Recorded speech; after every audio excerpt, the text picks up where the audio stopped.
Welcome once again to another episode of Dropkick. I am your host, as always, Double C, and this is once again another double episode with Smackdown from the 27th and Raw from the 30th. Why am I talking like this? I'm like William Shatner doing an episode of Dropkick. Okay, so off to Smackdown. The show starts off with Randy Orton. He's about to speak when Christian comes back into the fold, and he comes down the ramp. He talks about his title matches and all that stuff, and he wants another one, a rematch, if you would. Then Sheamus comes out. He says to Christian, get back to the end of the line. It's his turn. Mark Henry comes out. He says he wants a title match too. Boy, this is the same thing that happened last week. Yes, it is. Teddy Long comes out. He says that it is the same thing that we've seen last week, but this time it's going to be different. This time there's going to be a number one contenders match for the World Heavyweight Championship. Sheamus, Mark Henry, and Christian. Okay. Now since we're done with Groundhog Day, we got to go through the actual matches here. The first match of the night: Sin Cara versus Chavo. This is a rematch from Over the Limit, and I like this match a lot.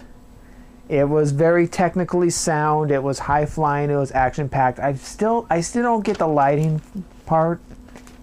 I just don't like the lighting. That's the only thing I can say about it. Sin Cara wins with his new finisher that I think he's going to use for the bigger competitors he faces. It's a leg scissor DDT. So he wins with that. Second match of the night. I love this match. It's Daniel Bryan versus Cody Rhodes. I like Cody Rhodes as a wrestler. Yes. I love his gimmick. Yes. I love Daniel Bryan's work too. Put them together, you have a great match. And then they have a great match. Daniel Bryan wins with the label lock. Cody Rhodes, he taps out a little bit early this time, and then he decides to beat up on Daniel Bryan, put the bag on his head. I would love to see a feud between these two competitors. Yes. Heath Slater versus Ezekiel Jackson. That's the next matchup. This was going to be a very simple squash match, really, with Ezekiel Jackson winning. However, the rest of the core comes out. They beat up on Ezekiel Jackson, disqualification, and Ezekiel Jackson beats up the core. Okay. Christian is backstage. He talks about him being late to the party all the time. He calls himself a late bloomer. Whatever. Next up, we have the Monsters Brawl. That's the Great Khali versus Kane. This match sucked. They can't all be good. Especially when you have the Great Khali in a match. Oh boy, that's terrible. Kane actually wins a match. He hasn't won a match in 2 months or something like that. And the Great Khali, he has his new buddy with him. What was his name? Jinder Mahal or something like that. I keep on forgetting the correct pronunciation of it. Anyways, he slaps the Great Khali again, and the Khali goes heel. He turns on his brother, Ranjan Singh or something. I think that's his name. I forget.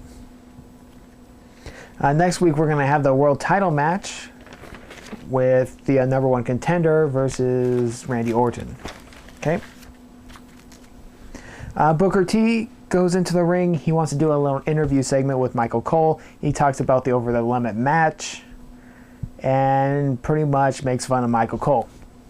Hey, the Booker T theme song was playing. That's a good thing. I like that part. That was the best part of the segment. Let's see. Fifth match of the night. AJ and Caitlyn versus Alicia Fox and Tamina. Do you know what is worse? than a Divas tag team match. It's when one team consists entirely of rookies, because that's what it was. It was just a pair of rookies versus Tamina and Alicia Fox. I was going to say two good wrestlers, but one of them was Alicia Fox. I put that this was a train wreck match. It was horrible. I hated it. And Alicia Fox ends up winning with her scissor kick, which I think she's been practicing. And Booker T made a comment. He goes, Where have I seen that before? Now, that's a terrible impression of Booker T. Moving on. Main event time. Sheamus, Mark Henry, Christian for number one contenders match. This was okay, I guess. I don't know. Sheamus ends up winning this one. What happened was that Randy Orton took care of... what was it? It was Mark Henry, yes. And then that left Christian and Sheamus in the ring, where Sheamus beats up on Christian and wins.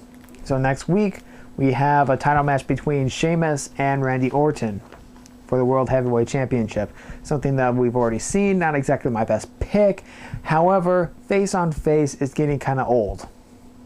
Okay. Now, SmackDown was a good episode. Monday Night Raw on Memorial Day was not. Let me tell you this. Okay, the show starts off on Monday Night Raw completely silent. It was silent for like 5 minutes. I mean, there was video and all that stuff, but you couldn't hear anything. What happens is that R-Truth is in the back in like the common area, merchandise area. He's tearing down a merchandise table, all that stuff, knocks cups away, goes down makes his way into the ring, makes fun of people wearing John Cena t-shirts and whatnot, and John Cena comes out still silent. Sound eventually comes back on, and we're gonna have a match between R-Truth and John Cena. Now I'm gonna skip ahead a little bit, because right before the main event there was a little a replay of what happened at the beginning of the show.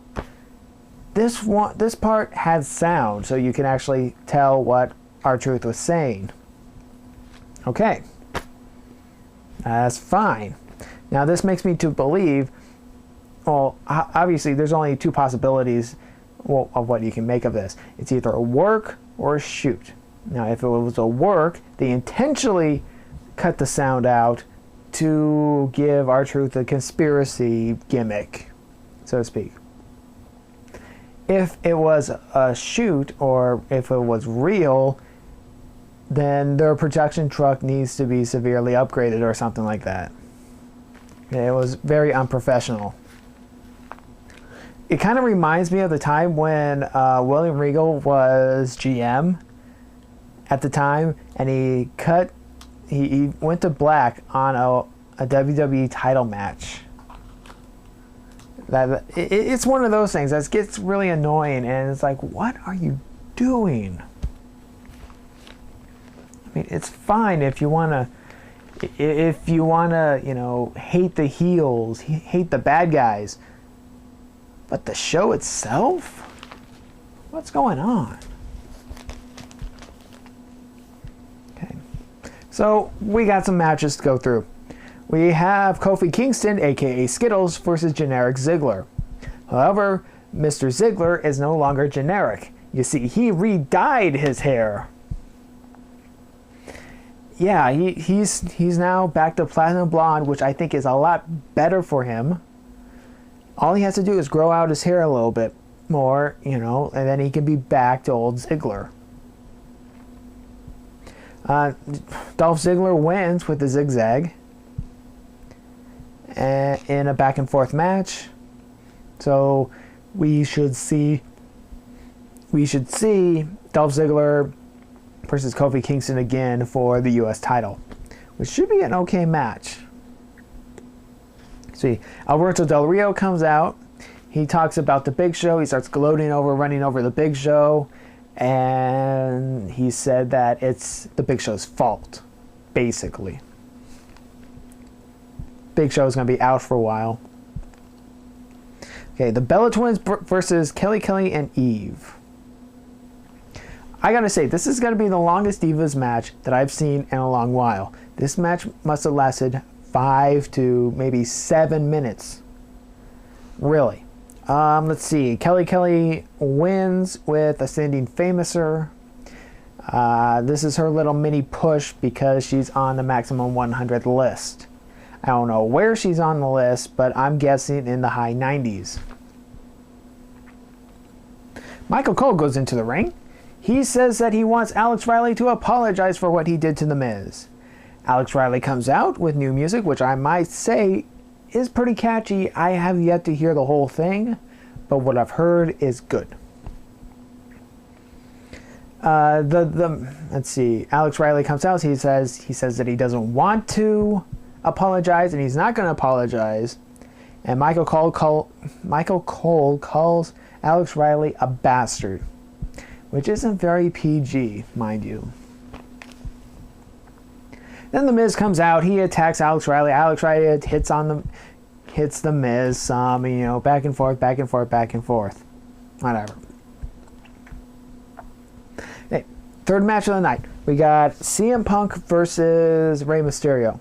This was a very interesting matchup because normally in a Rey Mysterio match, Rey Mysterio gets beat up all the time, 619 finishes.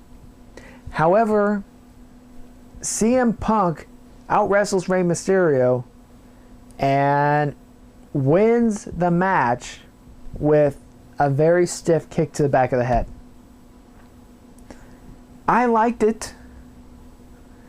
I really did like it. I also was wondering in the back of my head, Rey Mysterio, he was wearing basically Nexus colors, yellow with the black. So I don't know if that's going to go anywhere, but we'll see what happens.